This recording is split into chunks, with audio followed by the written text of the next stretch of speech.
L'obiettivo del progetto Life AgriCare è dimostrare che l'applicazione di avanzate tecniche di coltivazione di precisione a diversi tipi di agricoltura conservativa produce importanti vantaggi per l'ecosistema e per l'agricoltore. Agriculture to decrease the carbon emissions. Si studia l'agricoltura che deve ridurre le emissioni di carbonio del terreno. È possibile che un'agricoltura estremamente innovativa possa dare buoni risultati per gli agricoltori e al contempo preservare e migliorare l'ambiente? Ecco, tutto quello che vedete a Valle Vecchia con i 3 progetti LIFE mira a dare una risposta a questa domanda. Quindi AgriCare ci farà vedere tutti gli scenari dell'agricoltura del futuro con l'agricoltura di precisione e quali sono le potenzialità dell'agricoltura di precisione. Il tema di riferimento è quello in qualche modo della nostra capacità come sistema agricolo di andare a contribuire a ridurre quelle che sono le emissioni in atmosfera di gas a effetto serra. Gli strumenti su cui si basa l'agricoltura di precisione sono il sistema RTK, Real Time Kinematic, associato alla tecnologia GPS, Global Positioning System. Il sistema RTK è un sistema di rilevamento satellitare basato sull'integrazione del segnale proveniente da diversi satelliti, in cui una singola stazione di riferimento è in grado di fornire correzioni in tempo reale dell'ordine del centimetro. L'agricoltura di precisione presenta dei vantaggi sicuramente per l'agricoltore, ma ci sono dei vantaggi soprattutto per l'ecosistema. Oggi, grazie alla tecnologia che mi sa dire dove sono in ogni momento e mi sa associare a questa informazione cosa posso fare e dosare in modo variabile le quantità di fattore predittivo di fertilizzante, seme, fitofarmaco, io riesco a variare superficie per superficie dello stesso appezzamento e quindi dare al sistema terreno-cultura esattamente quello che gli serve in quel momento e in quel punto. È una rivoluzione assolutamente enorme di cui cominciamo solo oggi a sfruttare qualcosa. Uno dei punti più importanti dell'agricoltura di precisione è la concimazione. Primo è uno spandiconcime a doppio disco adatto per la distribuzione a dose variabile del concime. È dotato di un sistema di pesatura automatico e un sistema di lettura delle mappe di prescrizione in modo da distribuire la dose voluta dall'imprenditore in base alle mappe di fertilità del terreno. In questa maniera si attua l'agricoltura di precisione, la distribuzione a dose variabile degli input.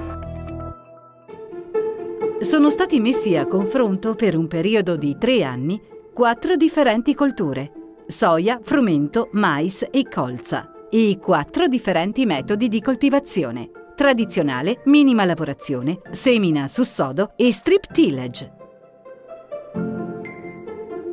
Anche l'agricoltura si può definire sostenibile soprattutto quando è basata sulla conoscenza, e se parliamo di conoscenza, altri colleghi hanno effettuato anche misure con Georada que haya contado con nuestro proyecto para agli agricoltori di usare attraverso l'uso di mappe di prescrizione e del sistema di navigazione di tipo RTK dentro il progetto AgriCare, anche se dotato di un sistema di pesatura automatica. Primo, l'elemento fondamentale è l'agricoltura di precisione. È facile da adottare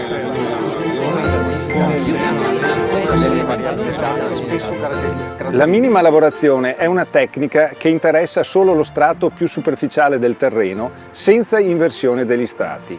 Riesce a preparare il terreno con un costo, soprattutto energetico, basso, pur garantendo un letto di semina ottimale e standard produttivi soddisfacenti.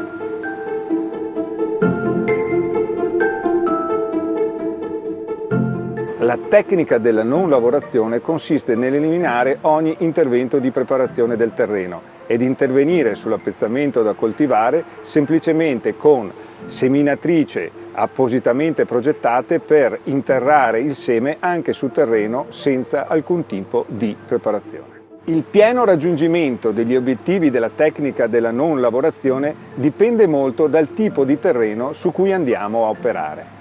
Terreni leggeri non limosi si prestano meglio a questa tecnica. L'impiego di attrezzature per la non lavorazione mantiene integra la struttura conservativa dei suoli, limitando l'erosione superficiale e le emissioni di gas climalteranti. In aggiunta migliora le caratteristiche agronomiche con l'incremento di sostanza organica, delle attività microbiologiche e della porosità totale. Lo strip tillage è una tecnica di lavorazione ancora poco diffusa che intende mettere insieme i vantaggi della minima lavorazione, senza l'inversione degli strati, con i vantaggi della non lavorazione, lasciare il terreno completamente non lavorato. Il terreno viene lavorato per il 30-40% della superficie a una profondità di 15-25 cm, mantenendo inalterato e coperto dai residui colturali lo spazio interfilare. La macchina deve essere equipaggiata con un sistema di guida satellitare per riuscire a individuare nelle operazioni successive le strisce che sono state create.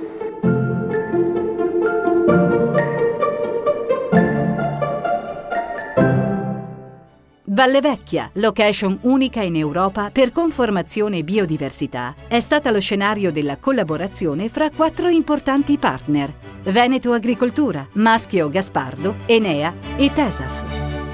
A Valle Vecchia perché è un'azienda speciale, 800 ettari sulla fronte del mare, l'unico tratto di costa dell'Alto Adriatico non ancora urbanizzato, è un'azienda con una concentrazione di biodiversità enorme che non si riscontra da nessun'altra parte in Europa.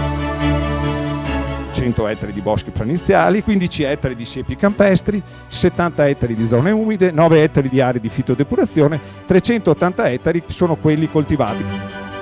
La complessità di introdurre così tante macchine innovative è qualcosa di non così semplice e così immediato. Lo ha fatto un team di persone molto esperte come la Maschio Gaspardo, il Tesaf e Veneto Agricoltura, che in qualche modo hanno insieme condotto tutta questa parte. È un punto di partenza verso una nuova sfida di conservazione dell'ambiente per aiutare le imprese del Veneto, per far sì che il Veneto, che ha già molte eccellenze, continui ad esserlo e lo sia sempre di più anche nel settore dell'attenzione all'ambiente e in agricoltura.